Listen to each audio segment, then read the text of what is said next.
साथियों, कांग्रेस ने लंबे समय तक देश में और गुजरात में सरकारें चलाई हैं, लेकिन कभी आदिवासी क्षेत्रों की, समंदर के तट पर बसे गांवों की सूध नहीं ली। यहां गुजरात में भाजपा सरकार ने उमरगाम से लेकर अंबाजी तक पूरे आदिवासी पट्टे में हर मूल सुविधा पहुंचाने के लिए अविरत काम किया।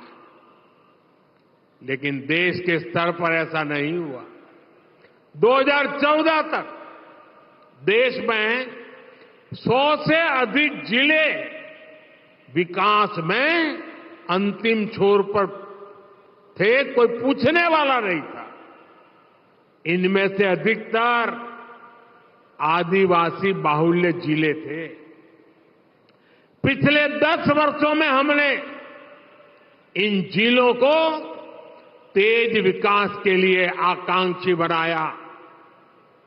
आज आकांक्षी जिला अभियान, उसकी वजह से देश के 100 जिले विकास में तेजी से आगे बढ़ रहे हैं। भाइयों और बहनों, मोदी की गारंटी वहां से शुरू होती है जहां दूसरों से उम्मीद खत्म होती है।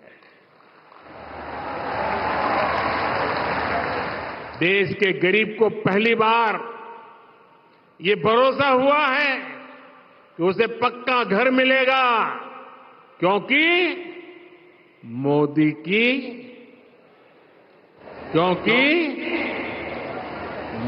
की गारंटी है। गरीब से गरीब को पहली बार ये भरोसा हुआ है कि उसे भूखा नहीं सोना पड़ेगा, उसे दर्द नहीं सहना पड़ेगा, क्योंकि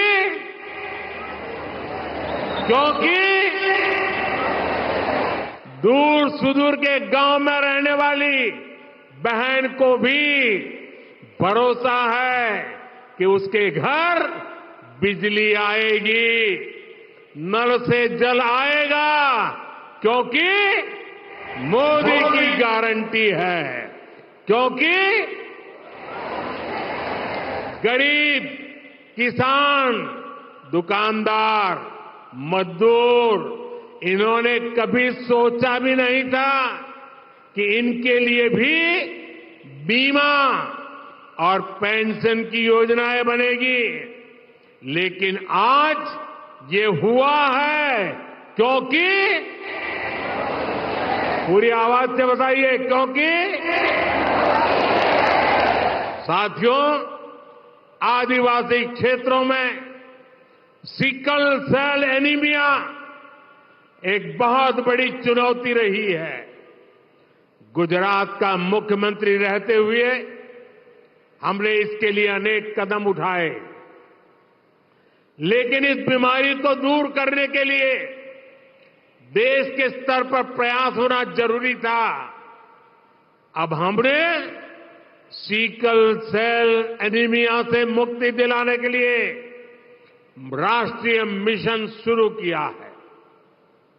इसके तहत देश भर के आदिवासी क्षेत्रों में सिकल सेल एनीमिया की जांच की जा रही है। विकसित भारत संकल्प यात्रा के दौरान भी लाखों लोगों की जांच हुई है। अब तो यहां मेडिकल कॉलेज भी बन रहा है।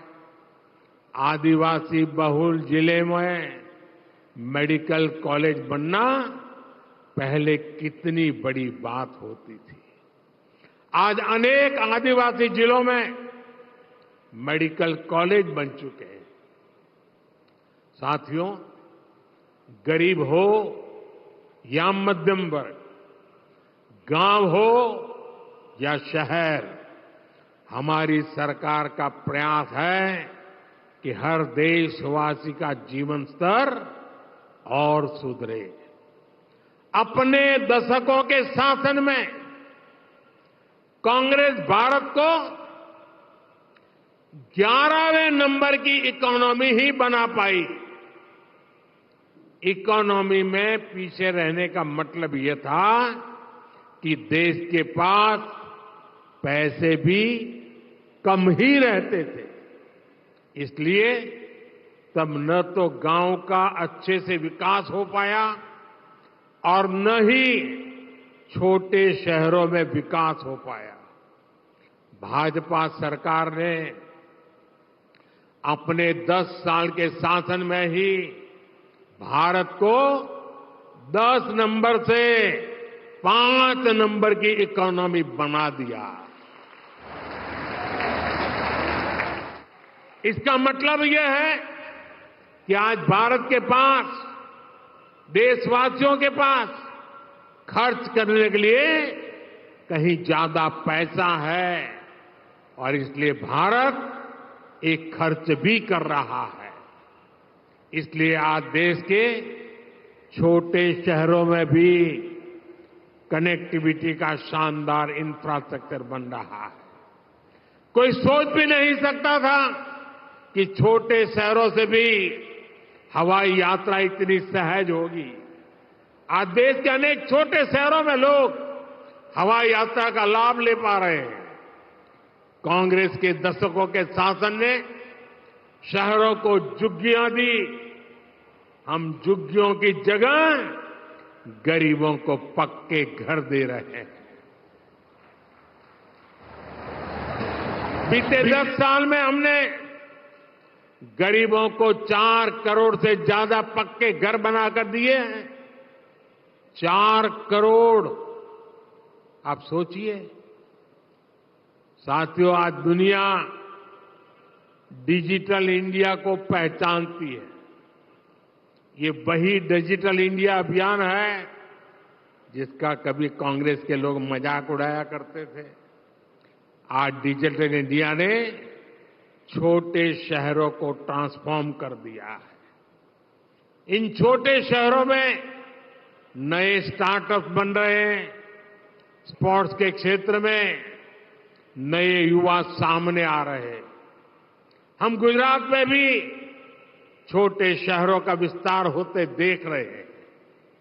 इन छोटे शहरों में एक न्यू मिडिल क्लास का उभार होते देख रहे हैं। यही न्यू मिडिल क्लास भारत को तीसरे नंबर की आर्थिक ताकत बनाएगा। भाइयों और बहनों, भाजपा सरकार जितना जोर विकास पे दे रही है, उतना ही ध्यान अपनी विरासत पर भी दे रही है। एक क्षेत्र तो हमारी आस्था और इतिहास का एक महत्वपूर्ण केंद्र रहा है। आजादी का आंदोलन हो या फिर राष्ट्र निर्माण का मिशन, इस क्षेत्र का योगदान बहुत अधिक है। लेकिन जब परिवारवाद, तुष्टीकरण और भ्रष्टाचार ही राजनीति का एकमात्र लक्ष्य बन जाए तो विरासत पर ध्यान नहीं जाता। दुर्भाग्य से कांग्रेस ने दशकों तक देश के साथ लगातार यह अन्याय किया है। आज पूरी दुनिया में भारत की समृद्ध विरासत की गूंज सुनाई दे रही है। आप दुनिया में कहीं भी जाएंगे तो पाएंगे कि लोग भारत आना चाहते हैं, भारत के बारे में जानना चाहते हैं। लेकिन कांग्रेस ने दशकों तक दुनिया को भारत की असली विरासत से दूर रखा। आजादी की लड़ाई में पूज्य बापू ने नमक और खादी को आजादी का प्रतीक बनाया।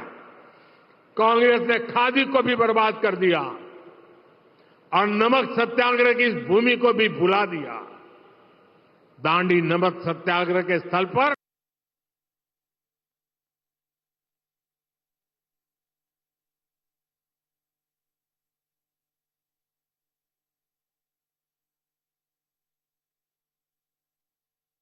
तक वहां उन्हें श्रद्धांजलि देने नहीं गया। गुजरात के प्रति इसी नफरत को कोई गुजराती कभी भूल नहीं सकता।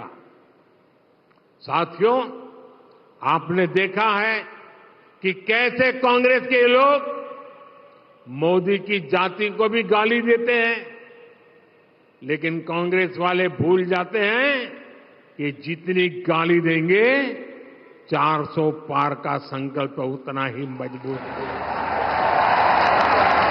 ये जितना कीचड़ फेंकेंगे 370 कमल उतने ही शान से खिलेंगे।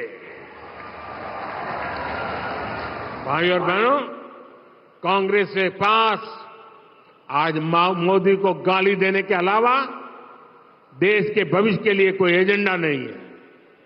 ये दिखाता है कि जब कोई पार्टी परिवारवाद के शिकंजे में आ जाती है तब उसे परिवार से ऊपर कोई नहीं दिखता। परिवारवादी मानसिकता नई सोच की दुश्मन होती है।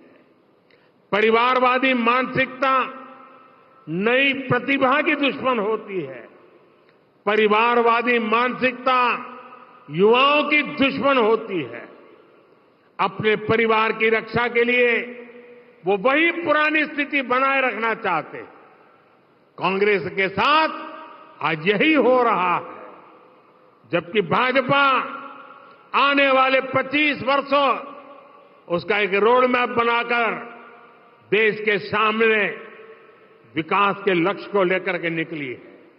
इन 25 वर्षों में हम विकसित गुजरात बनाएंगे, विकसित भारत बनाएंगे।